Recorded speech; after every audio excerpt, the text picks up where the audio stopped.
We're talking about Irv Lowen today. We've talked online about Joe Barabo, 1911, and all the historic racing feats he has. Well, in the 1930s, we had other famous people. We had Burt Bentley, we had Alex Grant, and we had Irv Lowen, and we called them the Three Amigos in the 90s.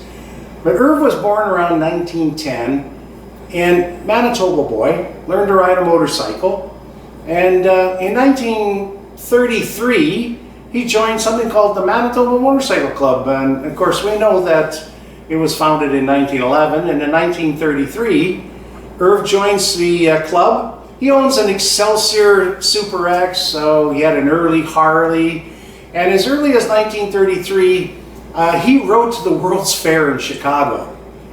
We're doing mileage challenges in the club. He just buggered off to Chicago to go to the World's Fair. And then in 34, he rides to Texas.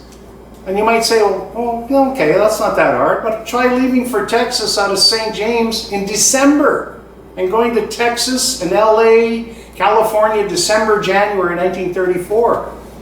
And Irv told me this personally, but along the way he'd hit fairgrounds and things, peel off the headlights and fenders, and he raced, pick up pocket cash. He must have been successful because he was gone for months on end, picking up pocket money along the way. As a matter of fact, the boys in LA, the 45 Club, they made him an honorary member of the LA 45 Club because obviously he was a rider. In 1935, he rode to New York and Milwaukee. Well, might as well go check out where Harleys are made and might as well go to New York. But it's 1936, he lays the money down and he buys his pride and joy, a 1936 Indian Sport Scout 750. That was king of the castle in those days. That was a road rocket. That's what you wanted if you were a sporting guy like Irv.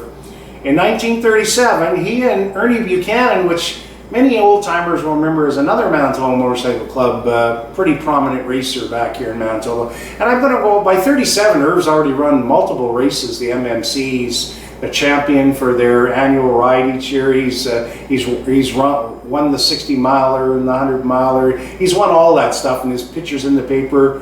He's president of the Manitoba Motorcycle Club. But let's ride down to Daytona, to the first Daytona, and let's race. This surprised me. I just found this out from his son Marshall, that he actually rode in some amateur class with an AMA status.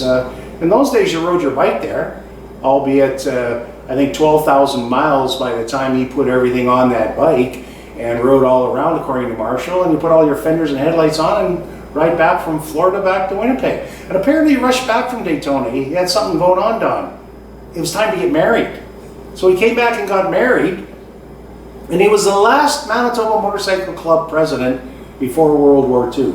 As a matter of fact, the Manitoba Motorcycle Club, and spearheaded by Irv, pushed to train dispatch riders and come up with this special unit of dispatch riders. They had this whole grandiose plan presented to the Canadian government, and they turned it down. And I guess Irv and his buddies got disgruntled because Irv had been he had joined the Camerons in 39. I never knew this. He had joined the Army to be a mechanic, and they pitched this idea, and he got turned down by the government. So what did he do? Well, you leave the Army, you transfer to the Air Force. He says, I want to be an Air Force mechanic. And they go, well, we don't need any mechanics. How'd you like to be a pilot? 30 years old. Most of the pilots running around in England in 1939 and 40 are 18, 19 years old, and Irv's 30 years old by this time. Well, he becomes a pilot, and he goes Air Force training. He goes to Moose Jaw, Portage Prairie. He gets his wings, and the next thing you know, he's over flying Hurricanes, Spitfires. His pride and joy, Hurricane. He was flying around North Africa. He was doing on a mission one, and Irv, he was like a squadron leader. He had a group of aircraft. I once called him, not a squadron leader, I once called him a squadron leader. That's multiple airplanes. He commanded a small corps of airplanes. But he used to go out, he told me, S&D missions. And I said, what was that? Search and destroy missions. Well, he was sent out, I believe he left from Crete. He was going to North Africa, and he's on the Hurricane. And he told me once, he had a swap meet in in Lamar, Iowa, about late 80s, when he had driven down on his Sports Scout that he restored, which I'll get to later, he said, well, I'm out there and I'm on a search and destroy, and they tell you not to fly over haystacks or graveyards and things like that, because that's where the German ACAC guns were hidden, and that's not good when you're coming down low. And I said, I'm coming down on this train, I think it was, and I'm giving it the whole 9 yards. And I went, what? The whole 9 yards? But he says, yeah, he said, I give him the whole 9 yards, all 27 feet of ammo in my machine guns on the wings. I said, stop the bus. Is that where the term all 9 yards come from? 27 feet of ammo? And all the guys in the room, shut up, Metcalfe, let him finish the story. Well, anyway, he flew down there, and sure enough, there was either a haystack or a cemetery, one of those don't do it things, and he got shot up through the legs. Well, then what do you do in the room when that happens, when you're flying your Hurricane? Well, he says, what the hell do you think you do? You pull on the stick and you go straight up. The oxygen came on, he put the mask on, he put a belt around his legs like a tourniquet, and he wires back, or radios back, and he can't see out the windshield either. This was because the oil line got severed and sprayed inside. So he's flying from his altimeter, or whatever the instruments are. Anyway, he maydays back to Crete, and an American comes up on a P-51 Mustang and inspects his airplane and says it's full of holes, but it's flying fine, everything works. Like, I'll follow you back to Crete. And remember Irv, the racer from the 30s? He pins this Hurricane in Rolls-Royce Merlin engines. He's got it flat out because he wants to get back. He's bleeding. Well, he starts to leave the P-51 in the dust a bit. And the guy gets on the radio and says, slow down, I'm in a Mustang.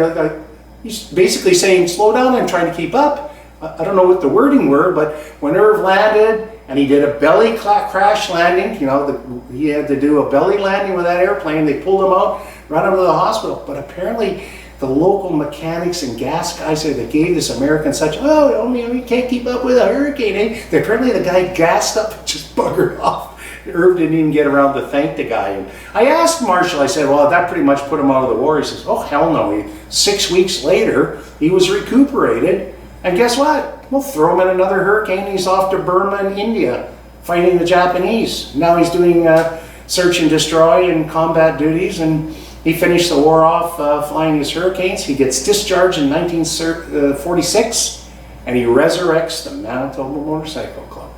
And he's back at it for a while. And then kids come along, life, right? It happens to us all, and your motorcycle gets parked or sold, and I've heard that story 1,000 times, and we'll hear it again forever. And in 1977, as most of you know in the club, Ziggy and I start the club in January 1977. Later on that year, a guy named Irv Lowen walks into the room and wants to join the club. Well, Alex Grant is there. That's his old mate from the 30s.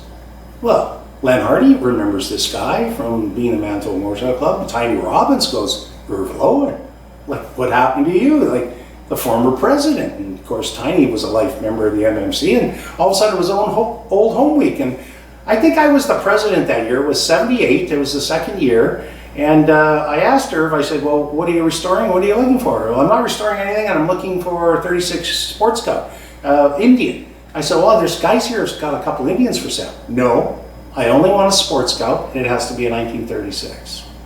Oh. But a year later, Ziggy and I are up at Ericsdale, Manitoba, and we were filling my van with parts in a chicken coop. The guy says you can have everything Indian, but don't touch anything Harley. And we filled the van up with all our booty. We paid the guy. We come back to my house in River Heights, and we start throwing a frame for Ziggy, a frame for Ross, a fender for Ross, a frame for Ziggy. And Ziggy starts going, wait a minute, let's check the numbers on this frame. Well, we got the makings of almost a real rag of bones for a 36 Indian Sports Scout. And guess who had a motor in their basement that Ziggy had bought? Bert Bentley, 36 Sports Scout motor. Well, you marry the pile of bones and the motor together, you drive over to Bruce Avenue in St. James where Irv was living, shovel it onto his front driveway. His wife had passed away, and he was single and on his own. And they said, there you go, man, you want a Sports Scout? Knock yourself out. 2 years later, he rode that bike over to my house to collect the scotch I promised him if he ever got it together.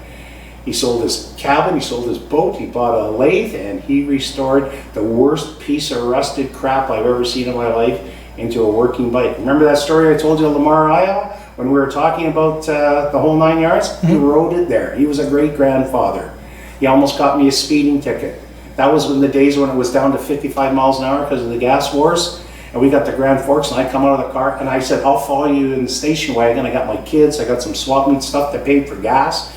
And I go to Irv, I said, Jesus Christ, Irv, you gotta slow down. He said, what do you mean? I said, you're doing 68, 70 miles an hour. It's only 55, you're gonna get us arrested. Well, it's the Corbin speedometer. Once I get over 50, it starts to go all over the place. And I said, you're gonna follow me the rest of the way to Iowa. We're gonna do 55. Anyway, Irv was a man for all seasons. He had the sports scout. He's definitely a World War II hero. He was a great racer. My God, I didn't even know he had been to Daytona. We could go on and on and on. But when we put on the road run in 1991, and I had bid for it in 1989, I needed people to collect the money and do the books, and Bert Bentley and Irv Lowen and Alex Grant stepped up. We called them the Three Amigos because they were 80, 81, and 82 years old at the time, between the three of them. They all rode their own bikes up. Irv rode his 36 Sports Scout up both ways and back. And, you know, he was definitely a die-hard motorcyclist, and he had a little gap in there to raise the kids, but he came back with a vengeance. And go to our webpage, and it tells the story where his other son, John, told the story how he went to get his driver's license with an Indian and did all the hand signals with the wrong hand, which wasn't the wrong hand because Indian has a left-hand throttle. And finally he got angry with the guy and just buggered off, and he never did go back and get that driver's license. Yeah, that's a good story. Yeah, that's a great story. Anyway, Irv Lowen, yeah, one of the golden few from a golden age, and boy, there's a worthy name for somebody down the road for our mileage challenge, because clearly he rode a motorcycle.